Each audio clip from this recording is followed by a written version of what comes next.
And now, it's time for the Cannabis Reporter Radio Show with Snowden Bishop.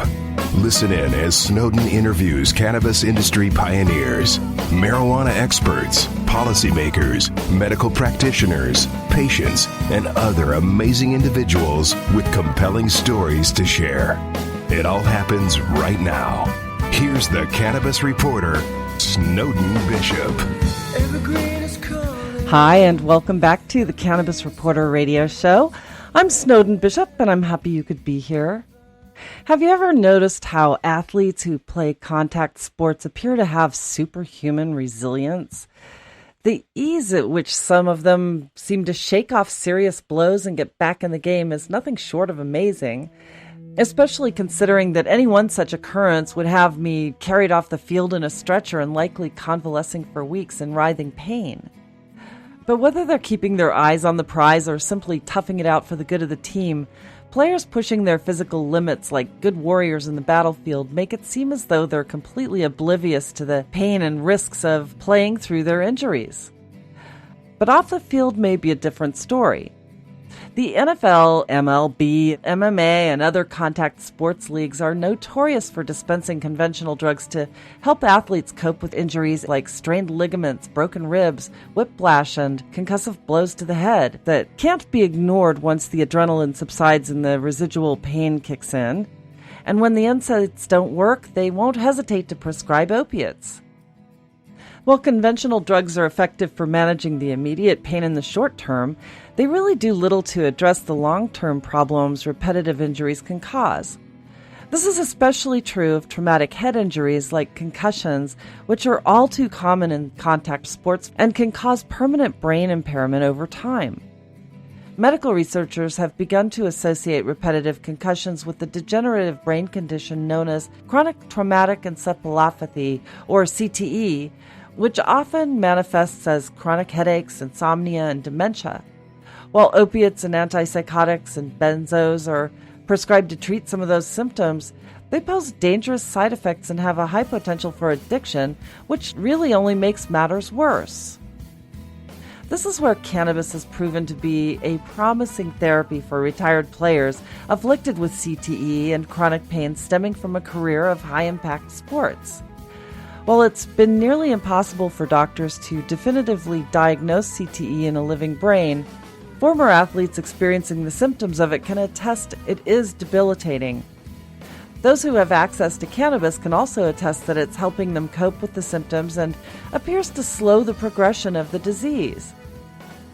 And just as cannabis offers a safer alternative to commonly prescribed painkillers, there's mounting scientific evidence that it can actually help protect players who are prone to repetitive concussive injuries. And that explains why so many former athletes are now actively pushing for their sports franchises to end the overprescribing of dangerous pharmaceuticals and instead allow the use of cannabis to treat sports injuries and protect the brain. That's the topic of today's show, and I'm excited to introduce our guest. Anna Symonds is a pro athlete whose acclaimed career in rugby has already spanned 19 years. As a player in the U.S. Rugby Women's Premier League, she's won a USA Rugby Division I National Championship, selection to the National All-Star Competition, and won the Sydney Australia Premiership Championship. Also having competed as a touch rugby or sevens player, she's landed a coveted spot representing the USA at the 2015 World Cup and has won 4 national championships with the Portland Hunters. She's also competed in mixed martial arts when she's not on the field playing rugby, and today she's the Director of Education at East Fork Cultivars, where she runs a CBD certified education program. As an athlete ambassador for the nonprofit advocacy organization Athletes for Care, she advocates for cannabis research and patient rights with the hope that others who are struggling with pain might find their way to a safe and speedy recovery. She frequently speaks publicly about her experiences of healing and the benefits of using cannabis as both a preventative and curative medicine. Most recently, she was at the Cannabis Science Conference, where she appeared alongside a panel of athletes moderated by Dr. Sue Sisley. Anna, thank you so much for joining me. I'm so glad you're here. You're actually the first female athlete that I've interviewed about cannabis, so you have that unique distinction here. I'm glad to be the first. Well, I know that there are so many athletes, especially in the contact sports, that have really benefited from the use of cannabis. And I am eager to hear all about how you started advocating for cannabis, because this is something that, for a long time, athletes have been forced to stay at an arm's length when it comes to cannabis because of drug testing. And so I'm very eager to hear about the advocacy that you're doing. First, tell me, how did you actually get started? When did you start advocating for cannabis? Well, I started working in cannabis a few years back, and that was really behind the scenes initially, doing some consulting and sort of behind the scenes work.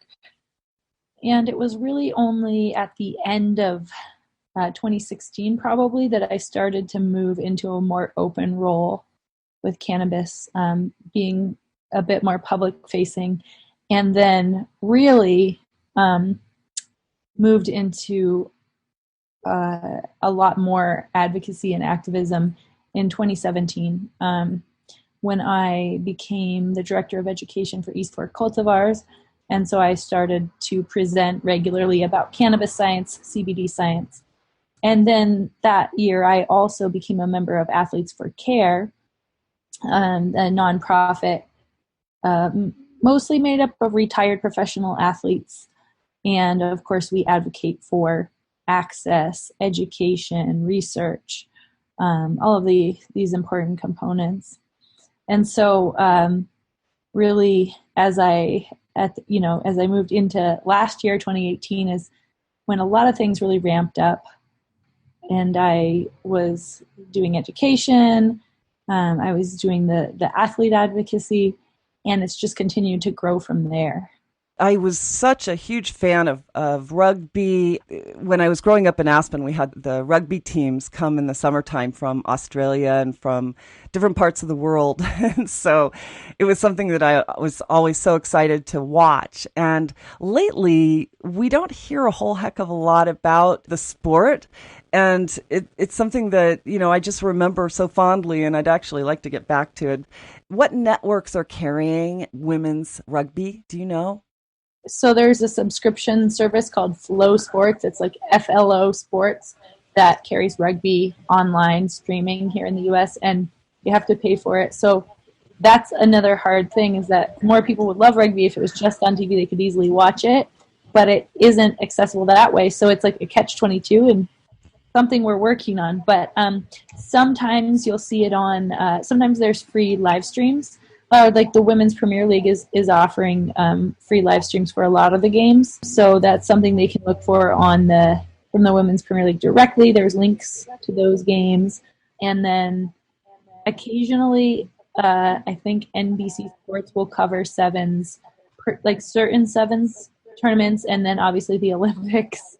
Yeah. Yeah, it can be hard to find. And I think, satellite TV or direct TV has rugby from around the world, but I think the live streams as a free option, the quality is varying, but it's something that's there if people are interested. Yeah. Okay. And as far as the athletes that who have either retired or are still active in the sport, is cannabis something that they're allowed to use now in places where it's legal, or is it still restricted like it is partly with the NFL and different sports franchises? Yeah, it's still restricted. And there are definitely penalties, various types of different penalties that athletes can face for being open about using cannabis, about promoting cannabis, which is why you see mostly the retired professionals who are now willing to come out and say what they believe. And for me, really, too, it's because I'm a much older athlete than someone early in their career. And so for me, many of my windows of opportunity for certain things have passed. And so that it also makes it more comfortable for me to speak out, because there are some opportunities that are gone by anyway, and that I won't be penalized by losing. for telling the truth publicly about this subject that's still seen as stigmatized. What is it that you're able to do in terms of negotiating with the leaders of the franchise? And I mean, have you had any discussions with them? Are they looking into it? Is this something that they're just waiting for it to become federally legal to address? How is it going? Yeah, I am hoping to have a conversation with some of the coaching staff for the women's national team for rugby, and just offer them some educational resources, because I think that they could benefit and the players could benefit. So right now, our league is in the process of professionalization, much like football in the 50s or women's soccer 20 years ago. So that has a lot of minuses to it. It's a lot of hard work that goes on. But of the few pluses, one is that we don't have money for drug testing players who are just on regular teams in the league. So we don't have to deal with that, at least. However, for players who want to play on the national team and are in that player pool, they can and will be tested by USADA and WADA. And from what I've heard from my friends who are in that cohort currently, is that the coaching staff has even discouraged players from using any CBD products, even though WADA doesn't prohibit CBD, because they don't feel comfortable and confident that the products won't be contaminated, as they put it, with THC, which is on the in-competition prohibited list for WADA, and can obviously, it can affect the player's eligibility, the team, and so they don't want to take any risks. I also think there's a lack of knowledge about the medicinal and therapeutic properties of cannabis and its various components. So, this issue of testing is one of the reasons that we, Athletes for Care, have petitioned WADA to remove THC from its prohibited in competition list. And you can find that petition online at change.org. But, we are pushing for awareness around this, because for so many sports, cannabis is a wonderful wellness tool. It just supports health and well-being in a number of ways. But particularly for the contact sports, where you're dealing with a lot of pain management, you're dealing with head injuries. Cannabis, we know, is neuroprotective. It has documented neuroprotective and antioxidant properties with neurons and nerve cells and brain health. So this is a unique resource that we really should be using in contact sports and any sports, and yet we're actually banning it, or we're making it hard to use the best formulations, the most therapeutic formulations of it. So really, I think education remains a huge piece of the global conversation around cannabis. So I noticed that you're also a member of the Concussion Legacy Foundation and have pledged to be a designated brain donor. Tell me a little bit about that organization and how did you get involved? Yeah. So this is an endeavor and an organization that I very much support. I am a pledged brain donor. So, I figure I won't be using it anymore. And we can really have the ability to help advance the science around blows to the head and brain health, and particularly for female athletes. We know that they have fewer pledged brain donors who are female, and we know there's this gap in medical research, oftentimes, and in medical care surrounding some of the biological differences between women and men. For example, there's differences in particular pharmaceutical drugs where women have been found to need 3 times the dose that men need to get the same therapeutic effect. Anesthesia, there's various areas where there are these differences, and yet so much of the scientific default is to look at male populations for research. And so we want to see the full spectrum of humanity and gender represented in the research, so we know if there are differences, how can we address those. And so that's, for me, it just felt like kind of a no-brainer, almost like recycling. You might as well do it. You're not, just make this little effort, and then something good can come out of it potentially. And then I also participate. They do a longitudinal study of brain health that has qualitative and quantitative components too, where you do a yearly assessment and you have to do some tests, like mental dexterity and ability, as well as reporting the more subjective things that you're feeling and your symptoms in terms of head injury effects. And so I do feel like I support whatever they're doing, and it would be very relevant to a lot of people that I know and love for us to be able to diagnose CTE or even a pre-CTE type state in living humans.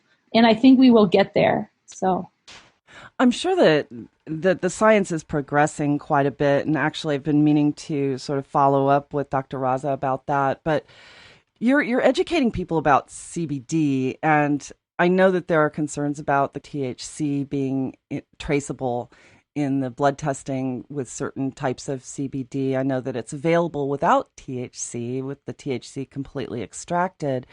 But are you also educating high school coaches about the use of CBD to protect the young brains? Because I've heard some stories about how the earlier the concussive injuries begin, the more devastating it is later in life. Can you talk about that? Yes, I think that's an important point. I haven't worked with any high school coaches specifically to my knowledge, other than maybe a couple of teammates who may also coach some high school rugby here and there. But I think it becomes a tricky subject because of the stigma of cannabis. Talking about even just CBD can be an area that people don't want to touch when it comes to minors. And so even though there are no laws prohibiting minors from using CBD, and children can have medical marijuana cards and they can use THC. But yeah, I think that's another area where there's a lot of opportunity for us as a society to gain health as we really create more mainstream awareness of the benefits of cannabis, of various components of cannabis. CBD is neuroprotective, but there are other cannabinoids that are as well, including THC to some extent. Researchers are still really tip of the iceberg on all of these things, but what we have seen so far and the lack of better options makes it seem like we really should be pursuing these avenues. The parents that I know that give CBD to their kids definitely feel the need to be discreet about it. There's judgment from people who don't know anything, and then there are legal issues. Especially in some of the states with very backward laws, we've seen cases of child protective services taking kids away from their parents who are giving them CBD for things like epilepsy. And, we see cannabis refugees, medical refugees, where families with minors with different medical conditions move to a state where there is medical cannabis or adult use so that they can properly treat their kids. So, yeah, I think we have a little ways to go before coaches are able to talk to their players, underage players, about these resources, which I think, again, is very unfortunate and backwards, but it just really highlights the work that still has to be done in understanding cannabis is a medicine. This is not a street drug. This is a therapeutic herb. So, again, the educational piece is going to have to really spread into various corners of society before we see everyone getting the full benefits from it that they could. It really punctuates the need for legalization at a federal level so that we can start to really remove the fear that surrounds it. And I think when that happens, it's going to really open up the doors for more research, for more acceptance, especially in sports and especially for the young people. And there's still a lot of controversy around whether or not THC is harmful to developing brains. And there have been a lot of contradictory studies. The ones that say that it is harmful were early studies, and they were likely using contaminated cannabis, which would be harmful to just about anyone. I mean, contaminated with pathogens like herbicides and pesticides and mold and all sorts of things that can damage the brain, essentially. So, yeah, we have a long way to go, and it's hard to remember that, especially if we're living in a state where we have access. And especially if we're not in the sports franchises, because, that testing is, that's so annoying. And I won't name any names, but I've met players who, know exactly when they're going to be tested, and they protect their brains ahead of time, and then they clean themselves out right before they're tested. And, but it's a shame that you have to go through those hoops just to protect yourself. But congratulations on all the work that you've done, and of course on all of your amazing achievements. I know that you were a U.S. Rugby Divisional National Champion in 2014. That must have felt great. Yeah. Are you still active? Yes, I'm still playing. Tell me a little bit about your career. And you obviously started when you were very young in order to reach the level that you are now. But tell me a little bit about it. Well, I started playing when I was 19. That's fairly young. But I'd played soccer my whole life. And I was in college. I transferred schools. I was playing for the team there. I'd just started to, but I wasn't having a very positive experience. And I was hanging out with a lot of the rugby players, and they were so much fun. And they eventually got me to just try a little bit of rugby, which was like tackling each other in the snow. And after that, I was kind of like, ooh, I think this actually just suits me a lot more. Where has this been my whole life? The contact. And then, of course, once I started playing, there was just no going back. I was absolutely in love with it. But rugby in the U.S. is very much an emerging sport. So in other nations and other places in the world, it's a huge cultural touchstone and or an industry. And, less so in the U.S. We've really had to, I don't think I've been asked for a while, they'll say, oh, rugby, is that the one with sticks? But, that's what it used to be. People didn't really know what it was. And I think awareness has grown because the sport has grown tremendously at every level, including at the grassroots level. So now there's youth rugby here, which we as a nation, if we're going to be competitive at a global level, that's what we need. We need people to start playing when they're kids to develop the skills they need so that by the time that they're 18, 19, they could be a professional rather than just starting to learn the game.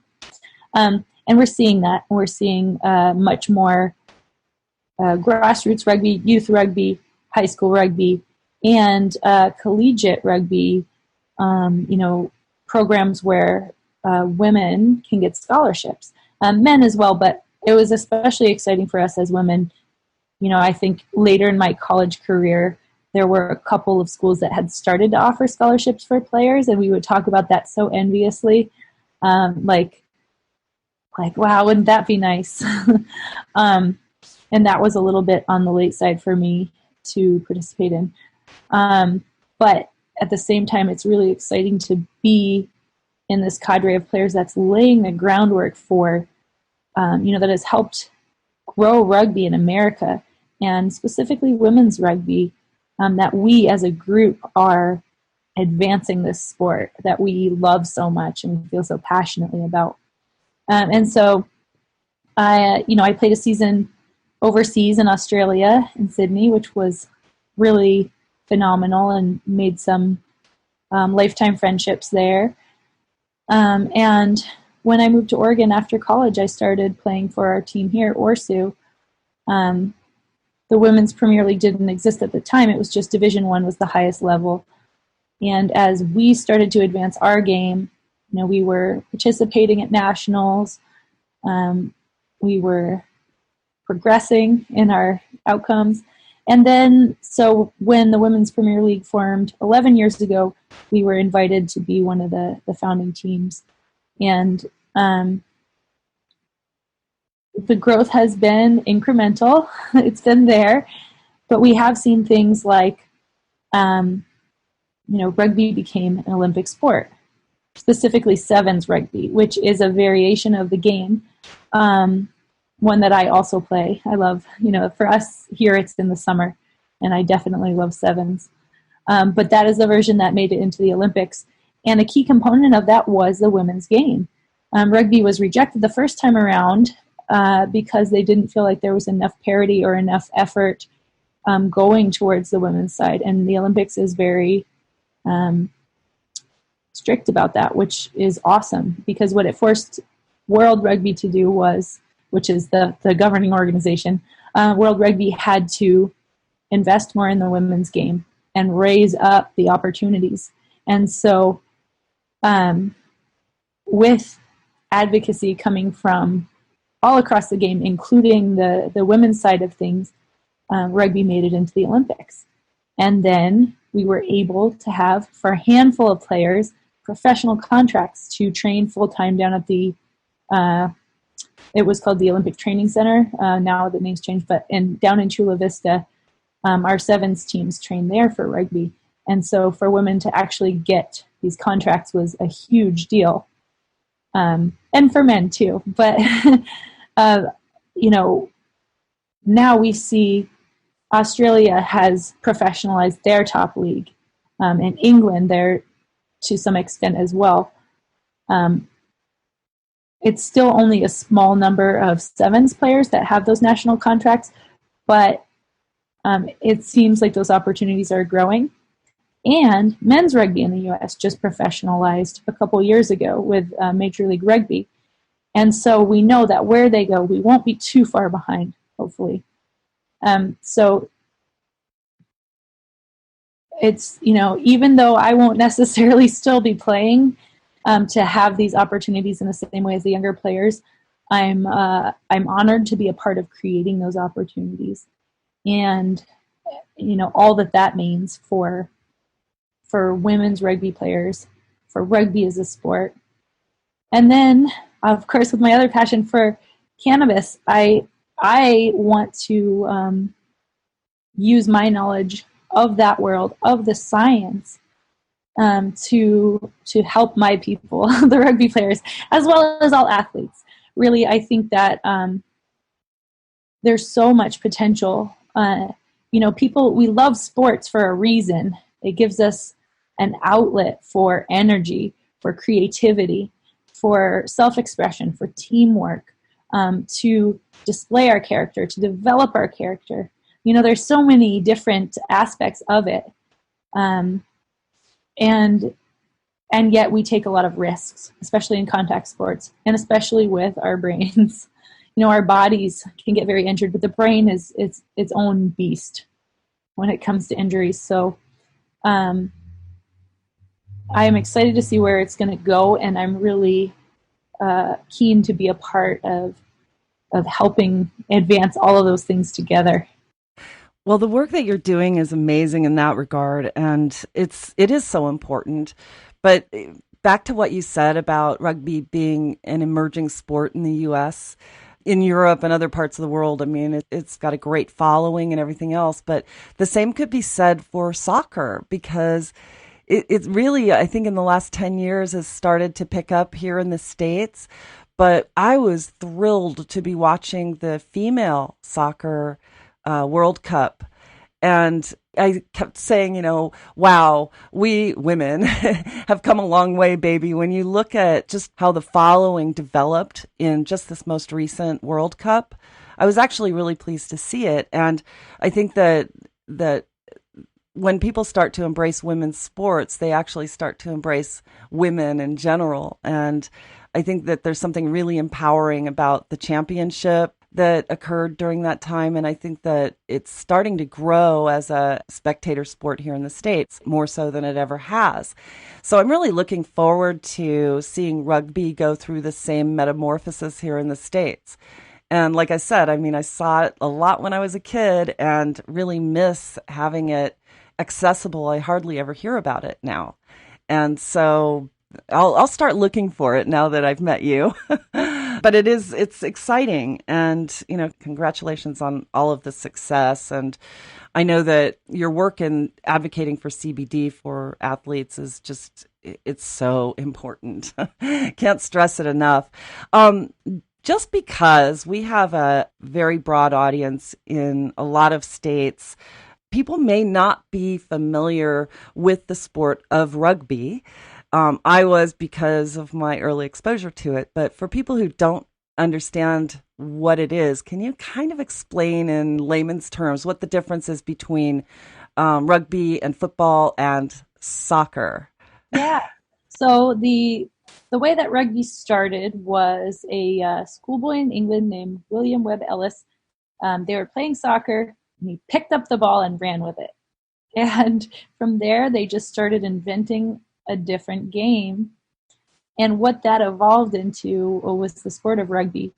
And so a rugby ball is the same shape as a football, but it's bigger and fatter. You can't pass the ball forward. It can go laterally or backwards, but you can kick it forward out of your hand at any time. It is a complex game with many rules, but it doesn't stop. It's very flowing. It stops for resets here and there if something goes wrong, but it's not like football where there's a tackle and then everybody stops and regroups. In rugby, when there's a tackle, then you have a contest for possession of the ball, kind of who can push who backward over the ball. If you can step over it, then you get to keep it. That's called a ruck. And so in rugby, football, interestingly enough, came from rugby. They took, much like rugby took soccer as an inspiration and then just completely changed it. Football sort of did the same. That might be why in football you have a touchdown, but you don't have to touch the ball down. You just have to break the plane. In rugby, when you score, it's called a try. And part of scoring a try is that you have to touch the ball down in the try zone with downward pressure and control. So you touch it down, but it's called a try. In football, you don't touch it down, but it's called a touchdown. And you also don't use your feet, in football, really. So anyway, but that's kind of a little bit of a synopsis. So it's a very physical and fast-flowing game. We don't wear helmets or pads. There are a lot of different rules to it and technicalities, which can be exciting. Sevens can be a great introduction to the game because it is more simplified. And so in regular rugby union, there are 15 players a side out on the pitch, on the field. In sevens, you have the same size field, but only 7 people per side out there. So it's wide open, very athletic, very fast game. And it is a little bit more streamlined in terms of the rules. So it could be a little easier to learn if you're new to the sport. But both versions are very exciting to watch. And, you do start to pick up on the nuances, especially if you're watching professional rugby from places like New Zealand. The commentators are excellent. Rugby is a national sport of New Zealand, so it's very much a part of their culture. So, yeah, I would just encourage anybody who likes kind of exciting sports to take a look at rugby because you might just fall in love. No doubt. Absolutely no doubt. Well, like in touch football, for example, there are no tackling. You're not going to tackle one another and throw each other to the ground. And touch, that would be like a tackle in a way, just body contact that way. Is there any sort of contact that makes rules for you in rugby? Yeah, so rugby is full contact tackle sport. So you tackle, you also ruck, which is that contest after someone's tackled, and they're on the ground and both teams Okay, I guess my memory is not serving me as well because I don't recall that. So it's odd that there are no helmets. Well, yeah. So, I think it's such a part of the fabric of the game that maybe, it's less like an incident. It's more of like just part of the glue of everything that just keeps happening. Um, so, yeah. So, it's full tackle.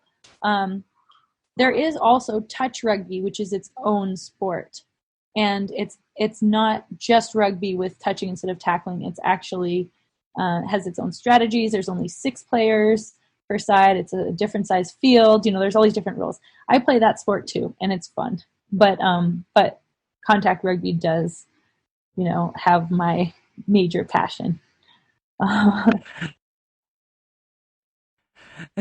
Well, you know what? That might be what I'm thinking about and recalling, from the teams that I saw come up from Australia and New Zealand in the summertime. So yeah, that may be what I'm remembering. And they were young too, so it's possible that there was a difference because of their age. They weren't tackling one another so much, but It's true. And touch rugby is a very popular sport in its own right in Australia and New Zealand. There are hundreds of thousands of people who play. And so, and for kids, oftentimes they start out playing touch rugby, even though, obviously adults play as well. That's something that we're starting to have here in the U.S. too. Touch rugby is growing more, and touch rugby for kids. And organizations like Girls Rugby is for young girls, and it's touch, and they teach them the foundations of rugby, and it can be a great entry into the sport, whether you end up playing touch or contact rugby or both. yeah. Well, and for girls, sports in general, like I said early on in this conversation, can be very empowering. And, just learning to compete, learning to respect your players and to be part of a team and belong to something. I would think that is really important for the development of a girl. Can you speak to that? I would absolutely agree. Rugby has a big emphasis on teamwork. It's not a sport where you can win with just individual effort. There are amazing individual efforts that will shine, but you really have to work as a team to be to play the game like it should be played and to be successful. And I think that type of sport also teaches leadership.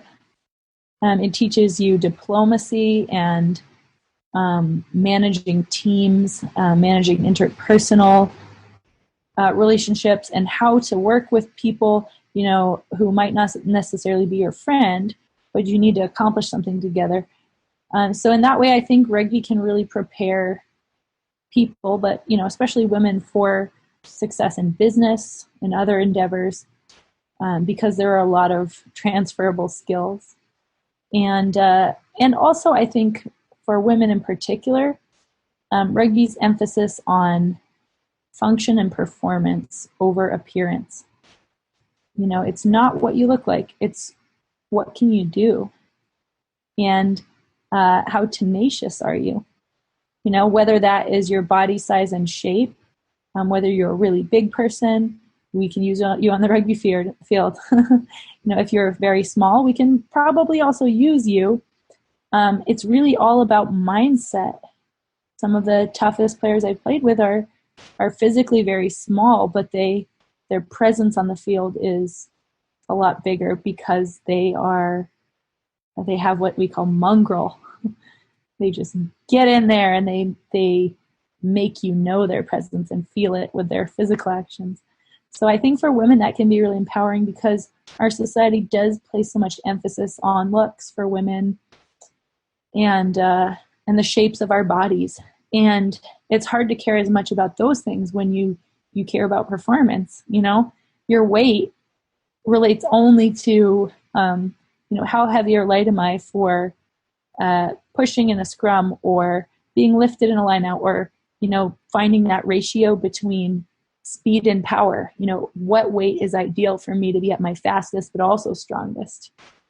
And,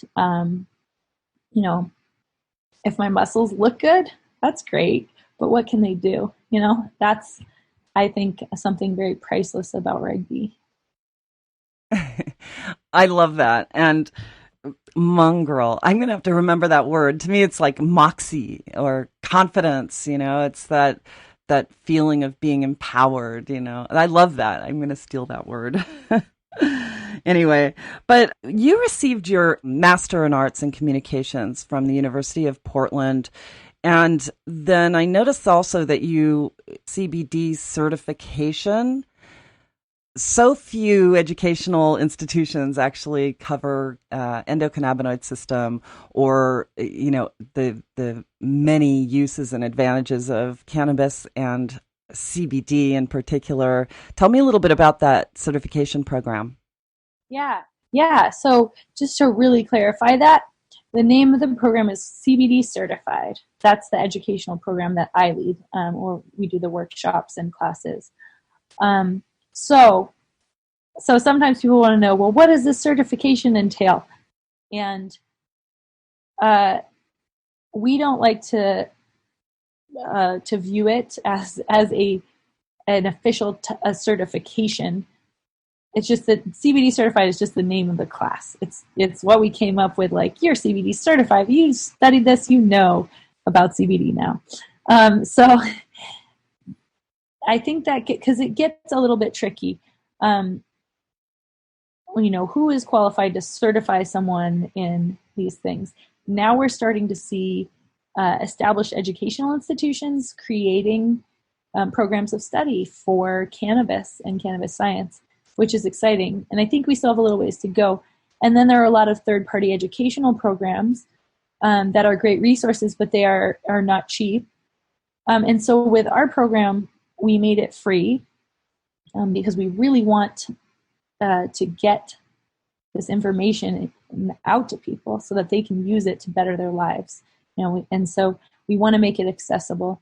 And for us, for East Fork, we are an organic cannabis and hemp farm in Southern Oregon.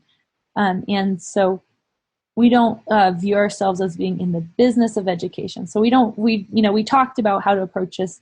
Like, we don't want to go and start a whole nother business, right? Providing education. But what we will do is invest our resources in giving back to the community through this free educational program. And so for me, it's really exciting because I get to empower people with knowledge. And I also, this is this area of personal interest for me. And so I get to stay up on all the latest cannabis science, reading research all the time, attending conferences, and then sharing that with other people. And so I think, to be CBD certified, you can take the class and then, you're certified. You have a pin you can have. But really, because this is such an evolving knowledge area, we have new research coming out all the time. It's pretty hard to just do like a one and done, like, okay, you know everything, because the knowledge is a moving target. So that's why I think it's really important to stay engaged in paying attention to the data that's coming out and the science. And so I think I'm not sure if the universities that are starting to offer these programs know what they're in for quite yet and how fast things change. But I do think that it's great that we are seeing more of these resources. And I really look forward to the medical community coming on board. Like you mentioned, there are so many people. That's an area where the research science has not been integrated into the clinical providers' repertoire to a large degree. So there's a lot of opportunity, and I think we'll see probably leadership emerging from some of these areas. But in the meantime, it's up to us to do our best to share information with one another that's credible, peer-reviewed scientific evidence, and then to figure out how to use that to benefit our well-being as best we can. Absolutely, you're right. And I know that they're starting to offer the continuing education for medical doctors, the ongoing requirements that are by the AMA. And as of I think it was about 3 years ago, they began allowing the continuing education credits in cannabis study. And I know that happened with the Cannabis Medical Conference that takes place in Pittsburgh several years ago. They offered an entire course that was AMA certified. So that's actually really good news. And I'm glad that the American Medical Association is sort of on board with this field of study. I know that the AMA was blindsided when it became illegal many, many years ago. And they had no idea that it was even pending in Congress when they passed the first anti-marijuana law. So, and cannabis for many years was like the go-to medicine for everything from schizophrenia to, muscle aches. And it was just, can you imagine, like, if all of a sudden they took away, I don't know, let's say penicillin, something that's hugely common, and said, oh, that's illegal now. You have to go with another drug that's far more dangerous and addictive and all of that. So I digress. But it's been a problem. But, thank you for clarifying that. Because, as I look at it, CPD certified program, it does sound like it would be a certification of sorts, but it's great that you're offering this for free, because I think the education component is, so important. So is there anything else that you have a burning desire to let our audiences know about what you're doing or what you have planned for the future?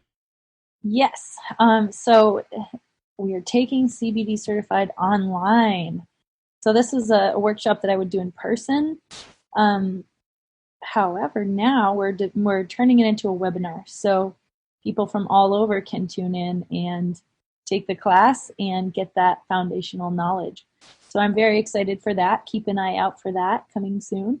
And that will also allow me to offer some different versions too, kind of the basic foundational science, and then focuses on different elements of it, cannabis for athletics, cannabis and diet, which actually brings me to one other point I'd love to mention, which is that cannabis is a wonderful medicinal resource, but it's not a silver bullet, and it is really part of a holistic set of conditions for well-being, diet, exercise, stress, working environments, home environments, all of these things, play a part. And so I do think cannabis can be a catalyst for improvement in some of those other areas. But I just always want to keep a word out for balance, and for folks not to think of this in the model of like, oh, take this, it makes everything better magically. But rather it can help you to improve some of these other areas to better your well-being. It can give you a powerful tool to do that. Yes, it absolutely can. And I know that at the Cannabis Science Conference, you're going to be speaking on a panel with other athletes and a few that we've met and we've interviewed. Tell me a little bit about that panel and what you expect. Yeah, the Cannabis Science Conference is one of my favorite events. Their programming's excellent.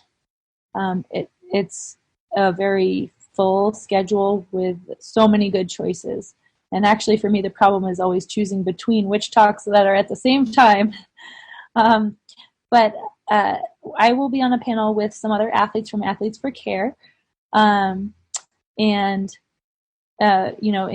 Riley Cote, who's an former NHL player, Marvin Washington, who was in the NFL for many years, Cliff Robinson, who was a ex-NBA player and just a legend here, hometown hero in Portland from the Trailblazers, it will be moderated by Dr. Sue Sisley, I believe, who has been, she has just been a powerhouse in pushing the government for the ability to do more cannabis research. She's worked with a lot of athletes. She's doing clinical trials with veterans. So, really couldn't have a better person in terms of the subject area. So, we're just excited. We, the athletes, are excited to share our stories about the difference that cannabis has made for us in our lives and its potential to transform us for the positive at an individual level, but also at a social level. And so I always love hearing the stories that the other athletes bring, the different perspectives, and then our commonalities as well. I always love these events, so I am really looking forward to this one. Sue Sisley is amazing. She's such a champion in this industry, and she's actually also working on a cancer study now. But she's been through it. It's been very difficult to get the accredited institutions involved in the research that she's been doing. And I mean, what she's accomplished has been absolutely amazing. And I also learned that she's in the process right now she's filed a lawsuit against the DEA to try to open up the doors for cannabis to come from other places other than the University of Mississippi, which I've covered on this show ad nauseum. The cannabis is so substandard and can actually do more harm than good. And it really places a huge disadvantage or liability on the research that's being done, because you don't know if the adverse effects are coming from the cannabis that's being grown by the government or if it's actually cannabis as a molecule, the molecules in the cannabis causing the damage.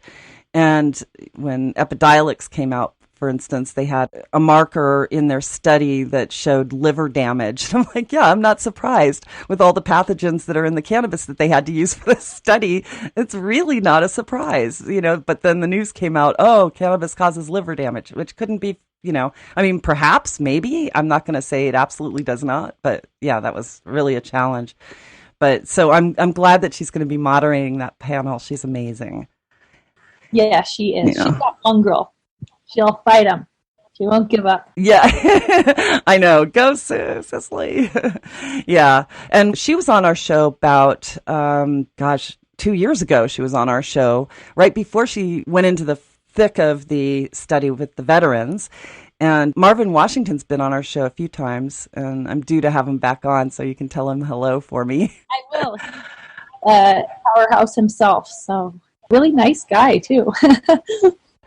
Absolutely, but he's been such a champion for, forgive the pun, he's a champion, but he's been a champion for this cause, certainly. And I know that he was also involved in a lawsuit against the DEA, so it'll be interesting to see if that ever resurfaces. I know that one of their petitions was denied and they had to kind of go back to the drawing board with it, but it was to make it legal for patients to carry their medicine with them. And it was spearheaded by a little girl, but she needed cannabis. So anyway, I'm looking forward to speaking with him again about that as well. But I wish you tons of luck with the panel. I know it'll be hugely successful, and I'm certain that it'll help a lot of people understand the importance of what you're doing. So congratulations on that. Thank you so much.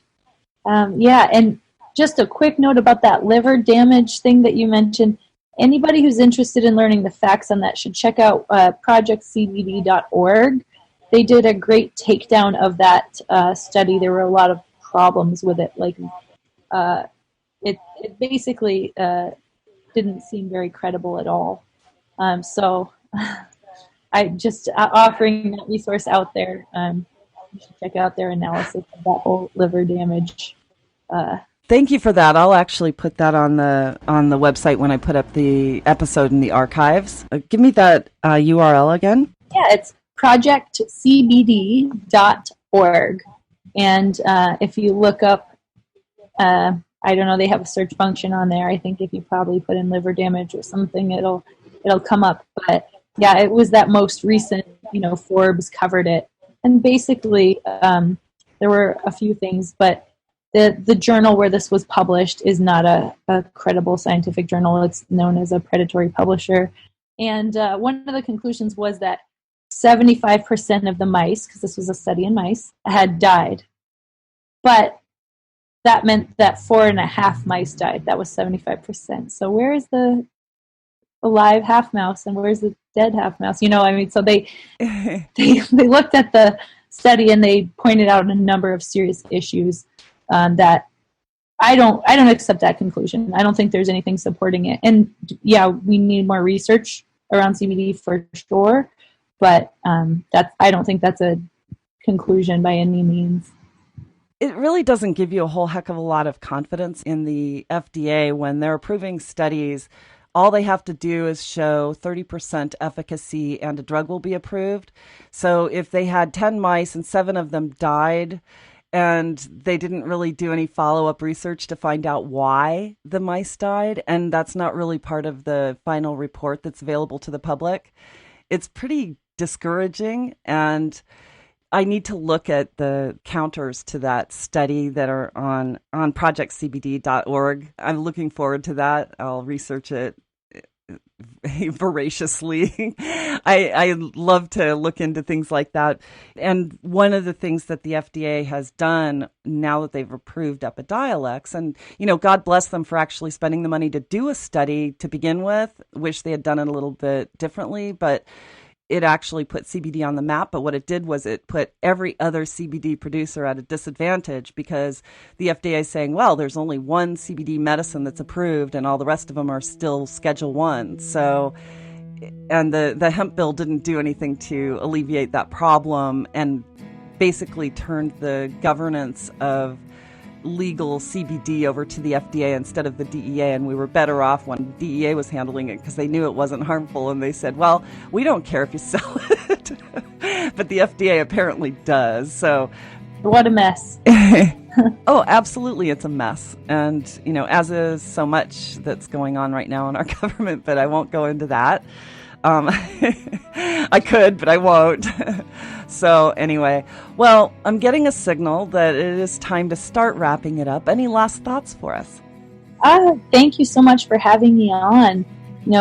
We said how important education is, and that's what you're doing here, covering these topics and helping educate people to move us all forward. So thank you for what you do. Thank you so much for saying that. And it's a labor of love because it's so important for so many people and it's saving lives. So thank you for what you do to educate people as well. We'll look forward to following your career as it continues, and I hope that we stay in touch. Yeah, thank you. And just feel free to call on me anytime I can help with anything. Thank you so much. I certainly will. So once again, it is time to bring yet another show to a close. I'd like to personally thank my guest, Anna Symonds, for sharing her insights and knowledge with us today. If you'd like to learn more about the work that she's doing, please visit us online at CannabisRadio.com and click podcast to find today's episode. There you will find her bio along with information and a link to her website. We have so many people to thank. First, I'd like to express our gratitude for our radio partners, Canosphere Biotech, the Growers Network, and HealthTerra. We certainly couldn't be doing this without you. I'd also like to thank our theme song composer Eric Goodall and the production team here at the Cannabis Reporter Radio Show for always making us shine. And of course, it goes without saying just how much we appreciate our programming directors at XRQK Radio Network and Society Bites Radio for distributing our show. And last but not least, thanks to all of you for listening. I'm Snowden Bishop, inviting you to join me again next week, same time, same place, for another episode of the Cannabis Reporter Radio Show. Until we meet again, be safe, stay informed, share what you've learned, and make it a great day. Evergreen's calling.